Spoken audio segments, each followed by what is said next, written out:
ଜୟ ଜଗନ୍ନାଥ ସାଙ୍ଗମାନେ, ଗୋଟେ କଥା କହିବାକୁ ଯାଉଛି।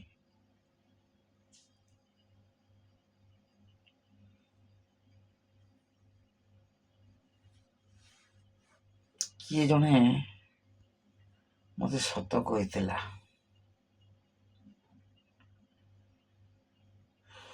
ସେ ସତଟା ହଉଛି କ'ଣ? ପ୍ରଥମତଃ ଆପଣମାନଙ୍କୁ ଅନୁରୋଧ, ରାତି ଅଧିକା 10ଟା ହେଲାଣି। ମୁଁ ବର୍ତ୍ତମାନ ଦୋକାନ ଭିତରେ ଶୋଇଛି। ଯାହା ଯେମିତି ଦୁଃଖ କଷ୍ଟରେ ଟିକେ ଖାଇଦେଲୁ।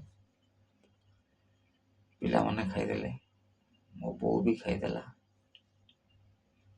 ଆଉ ମୁଁ ଆସିକି ଦୋକାନ ଭିତରେ ଶୋଇଛି।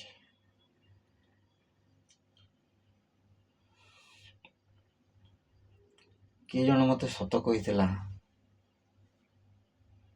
ଏଇଟା ହଉଛି କଳି ଯୁଗ। ଯାହାକୁ ଅତି ବିଶ୍ୱାସ କରିବୁ, ସେ ତ ବିଶ୍ୱାସରେ ବିଷ ଦବ। ତୁ ଯାହାକୁ ଅତି ନିଜର ବୋଲି ଭାବିବୁ, ସିଏ ବେଶୀ ତତେ ଧୋକା ଦବ।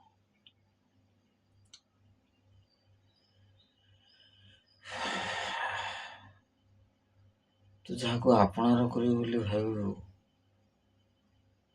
ସିଏ ତୋ ଠାରୁ ଦୂରେଇ ଯିବ।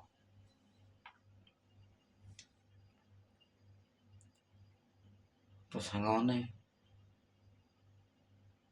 ଇଏ ହଉଛି କଳିଯୁଗର ବିଚାର।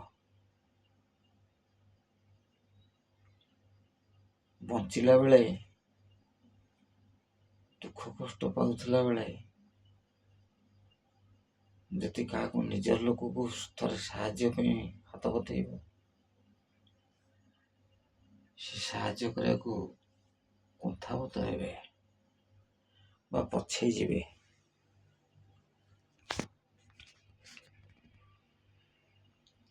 କିନ୍ତୁ ଯଦି ମରିଗଲ, ତାହେଲେ ଆଖିରୁ ଲୁହ ଗଡ଼େଇବେ, ତମ ପାଖରେ ବସିବେ, ତମ ଘରକୁ ଆସିବେ। ଇଏ ହଉଛି କଳିଯୁଗ ସାଙ୍ଗମାନେ। ଥରେ ବିଚାର କରନ୍ତୁ, ଯଦି ଗୋଟେ ଲୋକ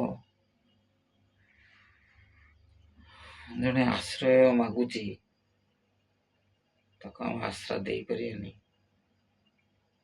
କିନ୍ତୁ ତା ଆଶ୍ରୟସ୍ଥଳୀଟାକୁ ଛଡ଼େଇକି ନିଅନି, ବା ପଛରେ କୁମ୍ଭୀର କାନ୍ଦନି। ଯଦି ଗୋଟେ ଲୋକ, ତା ପେଟ ପୋଡ଼ି ଯାଉଛି, ଭୋକ ହଉଛି, ସିଏ ଖାଇବାକୁ ମାଗୁଛି, ନ ଦେଇପାରିଲେ ନାହିଁ, କିନ୍ତୁ ତାନା ମାରନି। କିନ୍ତୁ ବର୍ତ୍ତମାନ ବହୁତ ଲୋକ ତାନା ମାରୁଛନ୍ତି। ପରିସ୍ଥିତିରେ ପଡ଼ିଲେ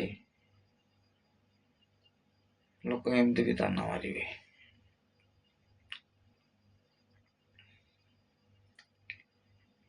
ସବୁ ଏ କଳିଯୁଗର ନାଟ। ଯୁଗ ଯୋଉଠି ଥିଲା ସେଇଠି ଅଛି। ସତ୍ୟ, ଧର୍ମ, ବିଚାର, ନ୍ୟାୟ, ଅନ୍ୟାୟ ସବୁ ଅଛି। କିନ୍ତୁ ଆମେମାନେ ସବୁ କେତେଜଣ ମଣିଷକୁ ଚିହ୍ନି ପାରୁନେ, ବିଚାର କରିପାରୁନେ। ଇଏ ତ କଳିଯୁଗ। ଏଠି ସତ କହୁଥିବା ଲୋକଟା ନୁହେଁ କି ସାଙ୍ଗ, ଦଣ୍ଡ ପାଏ, ଜେଲ୍ ଯାଏ, ଫାଶୀ ହୁଏ, ତାକୁ କେହି ପଚାରନ୍ତିନି। ଆଉ ଏଠି ଯିଏ ମିଛ କହିଲା, ତା ନାଁ ଚାରିଆଡ଼େ ହାଇଲାଇଟ୍ ହୁଏ, ଟିଭି ହୁଏ, ଭଲ ବୋଲି କୁହନ୍ତି। ଥରେ ବିଚାର କରନ୍ତୁ, ମୁଁ ଯେଉଁ କଥାଟି କହିଲି ଆପଣମାନଙ୍କୁ ଭଲ ଲାଗିଲା କି ନାହିଁ? ମୁଁ ସେଇ ଧରଣର, ସେଇ ଇଏରେ ମୁଁ ବଞ୍ଚି ଆସିଛି।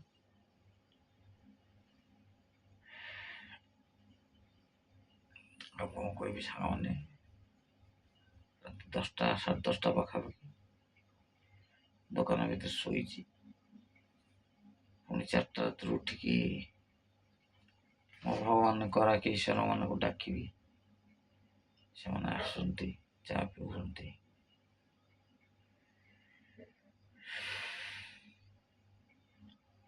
ଯାହା ବି କହିଲି କିଛି ଭୁଲ କହିଲି କି?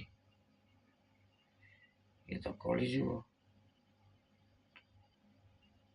ଏଠି ସତ୍ୟକୁ ନ୍ୟାୟ ମିଳେନି, ମିଥ୍ୟାକୁ ବହୁତ ଉପରକୁ ନେଇଯାଆନ୍ତି।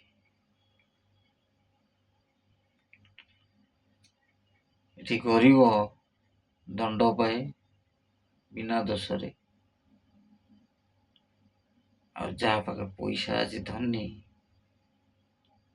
ସେ ଦୋଷ କଲେ ବି ତାକୁ କ୍ଷମା କରିଦିଆଯାଏ।